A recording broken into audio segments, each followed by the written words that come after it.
And what's going on, everybody? It's Still Alive, back with another one, man. And in the spirits of the playoffs, we're going to get into 10 NBA players telling their craziest stories about the one and only Kobe Bean Bryant.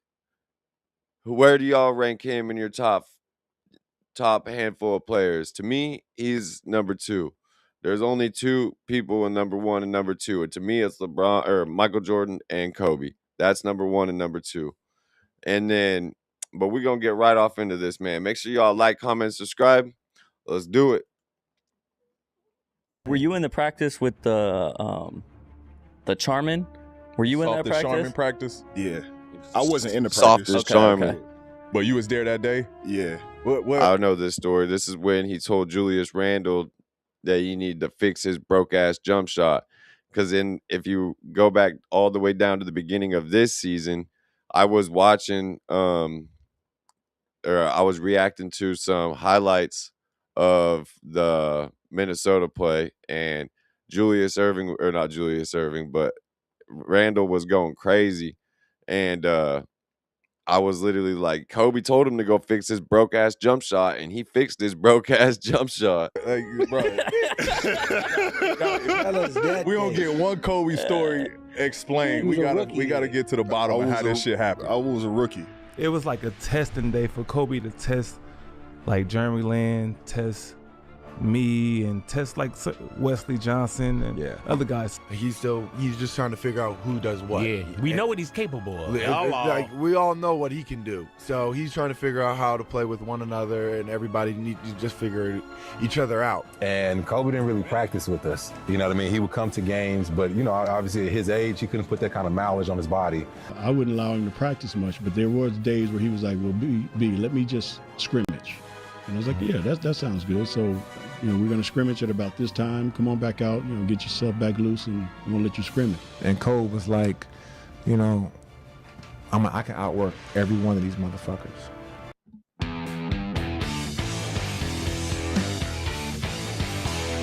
Kobe was another level, man.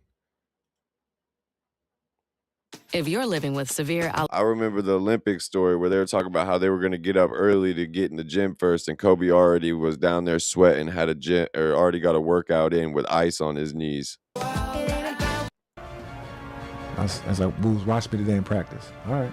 And he would be in the scrimmage talking. From the start, he was killing Jeremy Lin. Like, I guess he wanted Jeremy Lin to be something he wasn't. That was a dark year, man. That was a really, really dark year.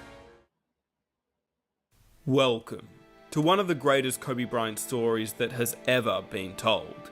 And this is brought to you by the NBA players that were involved on this day. We rewind back to late 2014 in a scrimmage where Kobe Bryant went in on his teammates, and they talk about it. Each player from the scrimmage talks about what happened on this famous day. This story is hilarious, crazy, and very Kobe Bryant. I don't want to keep you guys waiting, so I will say if you enjoy the video by the end of it, I'd really appreciate if you guys could help me out by hitting that like button and hit that subscribe button if you enjoyed and want more. All footage, interviews, clips, and podcasts that were used in this video is on the screen right now, so be sure to watch them in their entireties. And without further ado, welcome to the craziest Kobe Bryant story told by his teammates.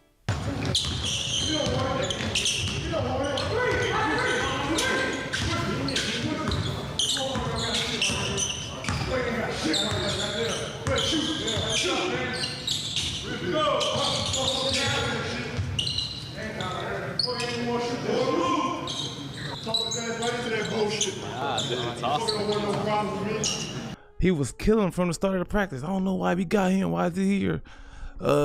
He had one good year talking crazy. Like, but during the practice, I'm up here like, Jeremy Lin, come on, man. We can't go out like this. We ain't going out like this. Good. Not today. Today ain't that day, baby. At that time, he was coming back from injuries, and then he was also going through some injuries, but he was like, he was like 35-year-old Kobe with a 25-year-old Kobe mind.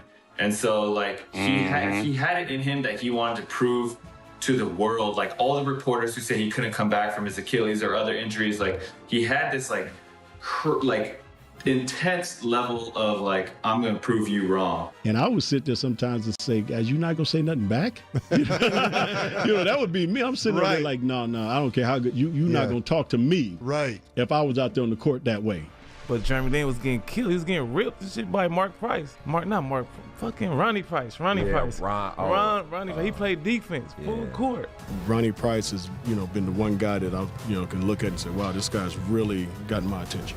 I've always liked Ronnie Price's defensive tenacity. I always liked the way he played. I mean, he always played really hard. Kobe always loved defensive players. He's a little bit of a pit bull. He just gets after people, and you got to love that. That's why he loved Ron Artest so much.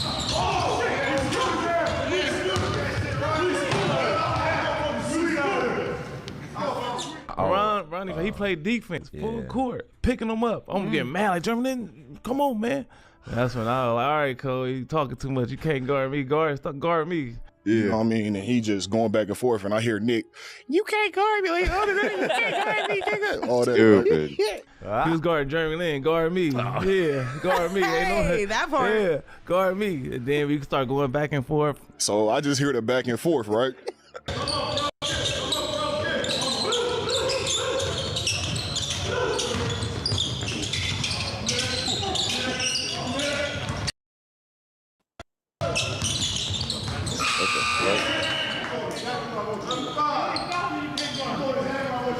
I just say I lost connection first, but that's weird as fuck.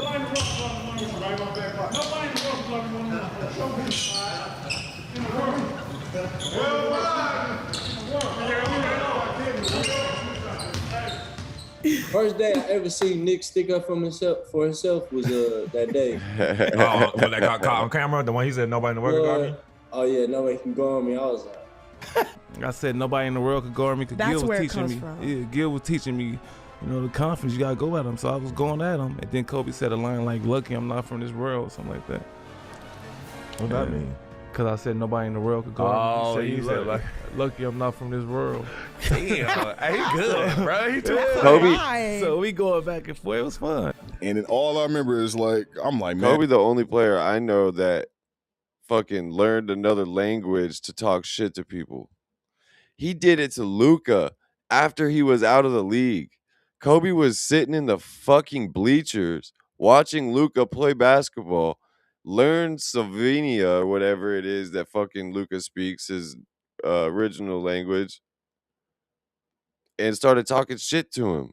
And what's going on? Like, my first year in the NBA was a shock, bro. Yeah. Like, I'm seeing everything, right?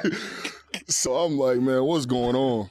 So I'm in the training room. I'm getting my rehab and stuff. And all I hear is, soft as Sherman. Y'all motherfuckers trash. Yeah. Like, just going crazy. Kobe, y'all soft like Sherman.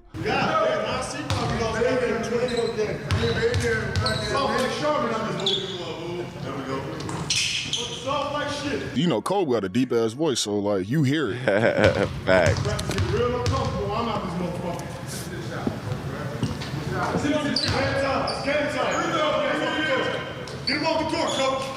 Get him off the court, coach. Kobe was not playing, bro. And all I hear is what Mitch was like, or Mitch Kupchak was our GM at the time, and Kobe leaving the court. And he like, Mitch, I'm supposed to get better with this shit? I'm supposed to get better with this shit?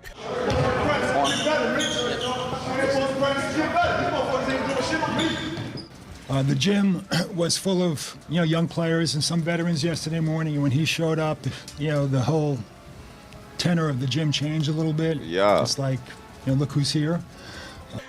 And then he walk in the locker room. He like, Jew, what the fuck is this, Jew? What the fuck? He's like, I'm supposed to practice? Oh, I can't even get better practicing with y'all. He's like, these motherfuckers making me worse. Oh my God. And he just walked out, bro. there's a lot of stuff that happened after that, though. Yeah. You don't He's know. fucking hilarious. In the locker room. Yeah.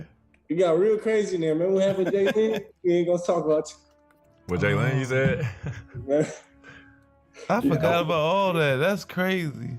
I was like, I told him, this is how it started. I said, look, you're Kobe. Like, I'm coming in trying to learn from you, okay? So, like, I'm okay with anything as long as you talk to me like a man. Like, in terms of, like, don't talk down to me like I'm a boy. Talk to me like a man and respect me. Yup. you fucked up right there. You came at him like a little kid instead of going back at him on the court, talking back to him, showing him that you can handle it. You're not getting to him. You went to him in the locker room and said, "Don't treat me like a little boy. Treat me like a man." That's where you fucked up. He already got in your head. It was over with. And then, he has always said, like, everybody just says what I want them to say. Like, it's very rare that somebody actually stands up to me. We didn't speak for the last 4 months of the season. Like, nobody knew. Nobody on the team knew. But for me, that was, like, something I was willing to accept because I said what I needed to say to him. And if he didn't like that and he was like, I'm not going to engage in, or like, I'm not going to talk to you anymore, I was like, all right, cool. I can live with that. Nah. At least I said what I needed to say. You came at him like a crybaby ass little bitch right there.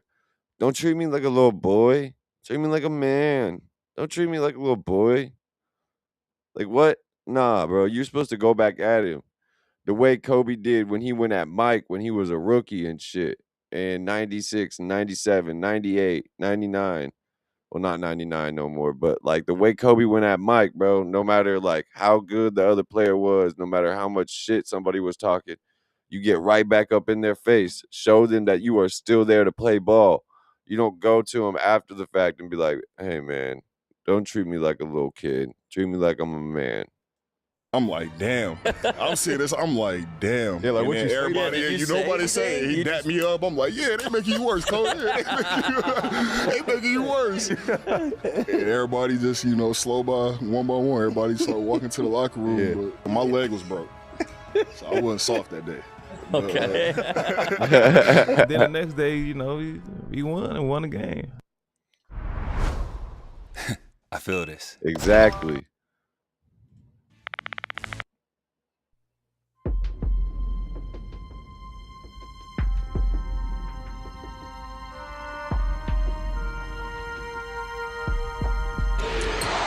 Played his first good game here as a San Antonio rookie. Bryant, rise, fire, nothing but net.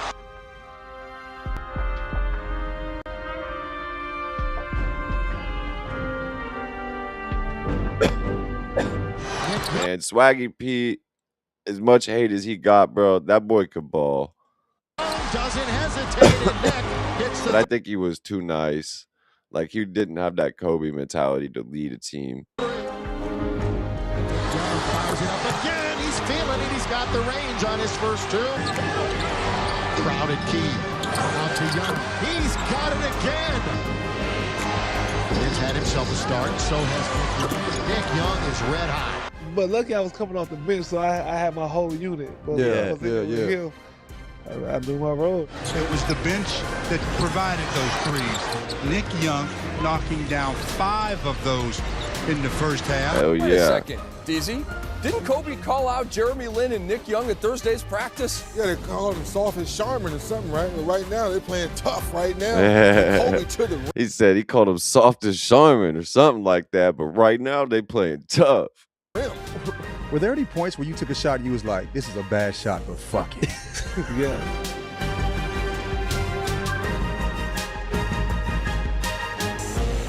Nick Young can ball, bro.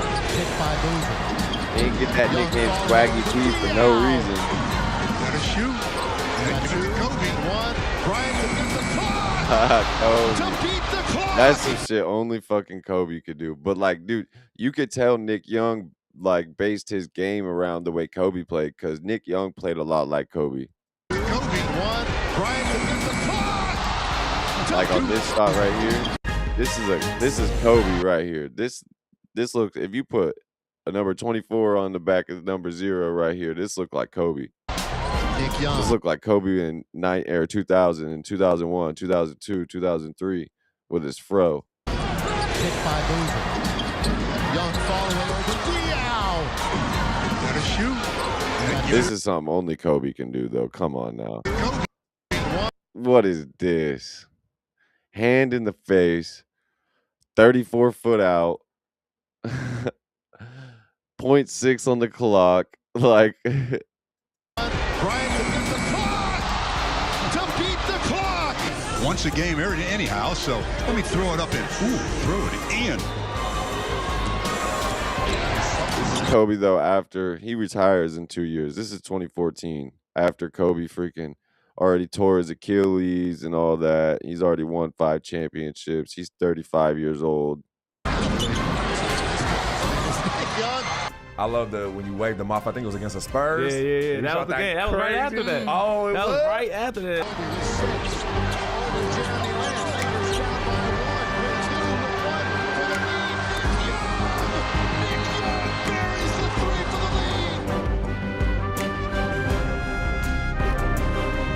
But look, Kobe's gonna ask for the ball. Swaggy's like, I got this. Swaggy's like, I got this. Swaggy's like, I got this.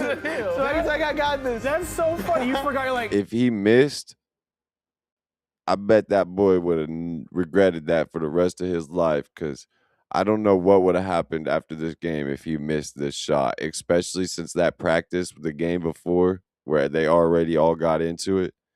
And then if Nick Young went out and did this when Kobe was calling for it and then he missed, whoo, thank God Nick Young made that. He might not have much. He might have been off the Lakers and not had an NBA career after if he would have missed this shot. Oh, my favorite player isn't Kobe, it's me. And you 4 feet behind the line. Let it rain. Yeah, I'm like, damn, I didn't know I shot that. You watching film? I'm like, damn, why'd I shoot that? But he's been doing that seemingly all game long, especially in the first half. Now he's back to being swaggy. I thought I was open. So I would know how I shot that. That's fantastic. Boy, was that a hard-fought escape. In the interview, I said, I feel something like about the Sherman tissue or something like that. You know, from the yesterday practice, Kobe talking all that trash kind of inspired me today. I thought we played pretty hard for a team full of toilet paper. I thought that was pretty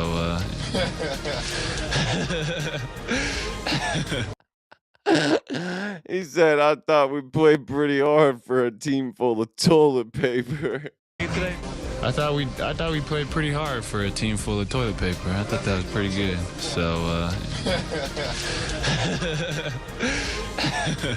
That's funny. It seemed like Kobe, for someone who was so serious, and for you, Nick, obviously, you know you love having fun. He took a liking to you. I don't know what it was, but he really vibed with you. Yeah. Like, I've never, can we That's play better than winning an MVP. I swear to God, to get Kobe to give you that? For sure. My favorite game with you is the Spurs game. When you hit the game winner. He played hard, though. Swaggy P wanted to win. That's why, even though, like, Kobe was so serious and Swaggy P was a joking, happy person, like, Kobe was like that too, though, to a point, especially when you could tell when he got to know somebody. Like, he was just laughing and joking, throwing his arm around him right there in that video at practice and stuff. But, like, he's a really serious person. But just because you're not a super serious person doesn't mean he's going to like you, as long as your intensities and everything on the court match. And you can just see it, like, in that game where against the Spurs and stuff, like, Swaggy out there, like, he's not scared of the big moment. Kobe respected that, probably. The fact that, like, I know I got Kobe on my team, but it's cool. I got this. And then he hit it. Kobe's like, oh, yeah. Because, look, that was Kobe at one point in time. And Kobe failed as a young player. Shot 4 air balls in the last couple minutes of a game and lost the game. But, look, after that, bro, he ended up being one of the most clutch people. So I guarantee Kobe respected that fact that he didn't even care that he had Kobe Bryant on the team. He just shot the shot for himself. I want to play some of the clips because I want everyone to watch Kobe, the first clip that we got. Let's watch this. This is what is going through your head right here. But watch Kobe. Watch Kobe the whole time. I have never seen Kobe do this in my life. Okay? It kind of had to, because he just cussed us out the day before. And then, that's when he called us soft like tissue and all that. Look at this one too, though. Look at this one too. But how are you? You got Kobe to go from calling you soft as tissue to doing your own celebration? What did Kobe say after you got a little hop in? He was feeling the swag too, I feel. Yeah, he was. He was a different Kobe today. He was animated, talking, talking trash. But he wasn't that's why I said Jeremy Lin did the wrong thing, because Kobe wasn't in practice talking shit like that, trying to actually put him down, like trying to make him feel like a little boy. You know what I mean? Like, Jeremy Lin should have just went back at him. Like, you could see that Nick Young had no fear, and that's why Kobe respected it. That's why Kobe liked him, and that's how Jeremy Lin needed to be too. Doing swaggy P3s. What do you point that to? Like, is there anything you can kind of? How did you guys hit it off? Yeah, just for me, like, just never backing down. Exactly. From whatever he was in practice, always. And even just showing up to practice, coming to work out. Just like freaking Kobe did with Michael, when Kobe was like, Michael scored on me, but I'm right there the next play, ready to go again. Like, I'm not scared of you. And that's what Nick did to Kobe, and Kobe respected that. That's what Jeremy Lin should have did. With him. He had a lot of respect for guys who busted their butts, you know, every single day, being that they were very talented or not. But if you came to work every single day and you didn't bag down to him because he would test you, you know, that's the one thing I loved about it. He would test guys in practice. He wasn't trying to actually put Jeremy Lin down. He was testing him. Got to make sure he's tough. Test him. Oh, elbowing him, talking to him, you know, telling them they can't guard him. You know, you got this guy out here, and this guy can't hold my jock. You know, but I mean, he would talk so much stuff, and he would really just to see how you're going to react to it. Like, I showed no sign of weakness of being afraid of basketball and with anybody. So I think he liked the competition I brung, like when we playing one-on-ones or just talking trash. Yeah. Yeah, he liked that type Those of guys stuff. always, Even though like, Nick Young wasn't as good as Kobe, he respected it.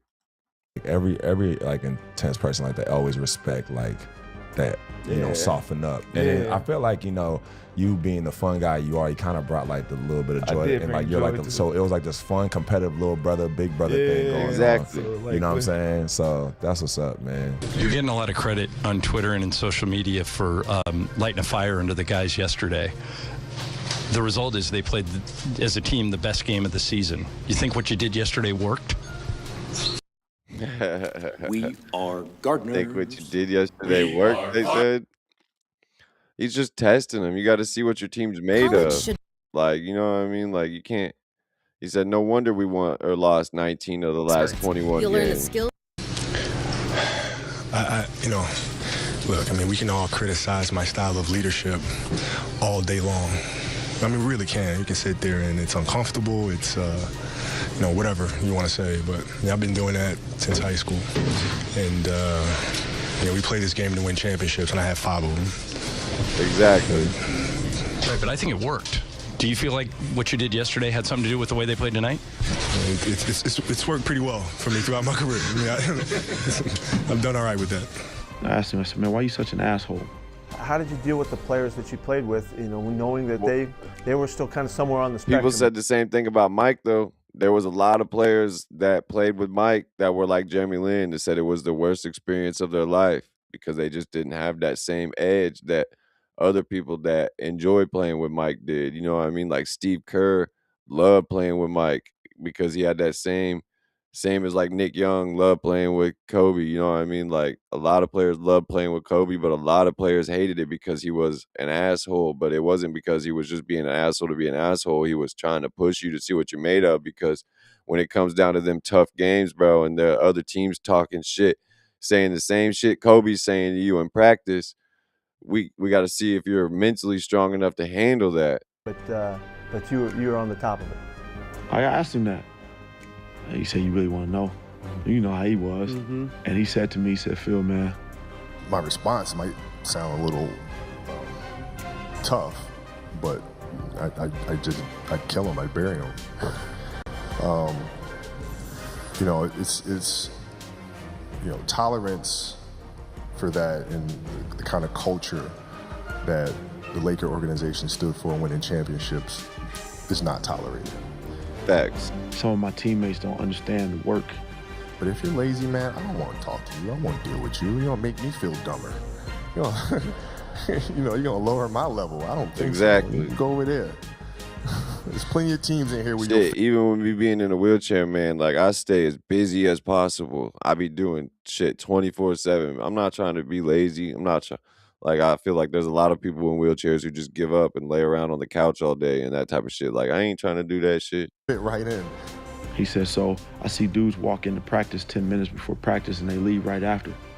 Why the fuck am I going to pass them the basketball? Exactly. he'll tell me on the plane, like, this is my gift and my curse. If I feel like the other Even when players I was playing ball when I was younger, dude, I would be in the gyms on the weekends. I would be in the gym an hour after practice shooting around. I would be shooting around before practice, like do running drills in the gym by myself with cones or chairs. Like, you know what I mean? Like, dude, like if you guys really love basketball, you're not showing up 10 minutes before practice and leaving right when practice is over. You're gonna keep practicing. You're court gonna with hit the me weight room. You're gonna ain't really playing as hard as me, I'm not passing.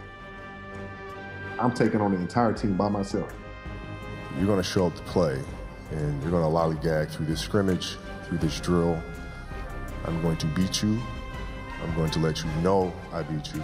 I'm going to want you to reconsider your professional life choice. I don't respect their work ethic. People will say, okay, that doesn't make a great teammate. Well, I'm not here to be a great teammate. I'm here to help you win championships.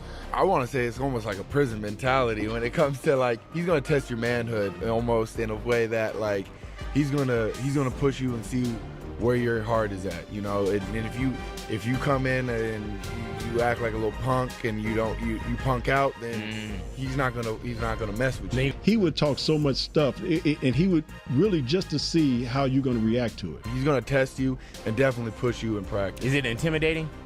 You know, now that I've seen it, I definitely know how his mindset is. But before, it was like, damn, tell him how you really feel. Wow. You know. I'm in here busting my ass every day, trying to perfect my craft, and these dudes don't want to work on their game. I don't trust them, so I'm not gonna pass them the basketball. I'm gonna ride them hard every day. Made perfect sense when he really broke it down as to why he is the way he is with certain dudes. I was just like, I respect that, bro. So for me, I have nothing but positives. you can't not respect it. It's the people that didn't like him, didn't work as hard as him, and that's why he didn't respect them, and that's why they ended up having a bad relationship. And look, that's why, like, as much as Shaq and him ended up being big brother, little brother, you know what I mean? Kind of not really, like, even though they were like before they had a great relationship, and then after they weren't teammates and after they were both retired, they had a great relationship. They didn't get along and the team broke up strictly because Kobe worked so hard and he got tired of Shaq being lazy. And he finally started speaking on it. And eventually the animosity on the team got so bad that they had to split it up. No negatives at all towards him as a teammate, and especially we all called him OG. All of us younger guys, as rookies, and that we OG, and so I have no negatives about the OG. He took us under his wing and he taught us things, bigger than basketball, and so for that I'm grateful. And facts, I don't have the stories that others have, but I can see where they probably come from though. And he would do it to just see which of these guys he could be in that foxhole with. Exactly. Which of these guys I can trust to have my back when I'm on the court. When I went on the court in a late game, like who can I trust? And I think that's why he took a liking to Nick Young so much. It's a test. Yeah. And he was Because like Nick Young wasn't scared from the moment. Like even though Kobe was calling for the ball, Nick Young said, "I got this. I'm here with you. I'm not gonna let you down. You know what I mean? Like I got this shit. Trust me." Always, and then he hit the shot. Testing guys in that way to try to find out, which of these guys I can trust and go to battle with. But a lot of it has made like the virality of certain clips of like him yelling at me, Nick Young and Jay Hill, in practice. Yeah, that was a day for sure.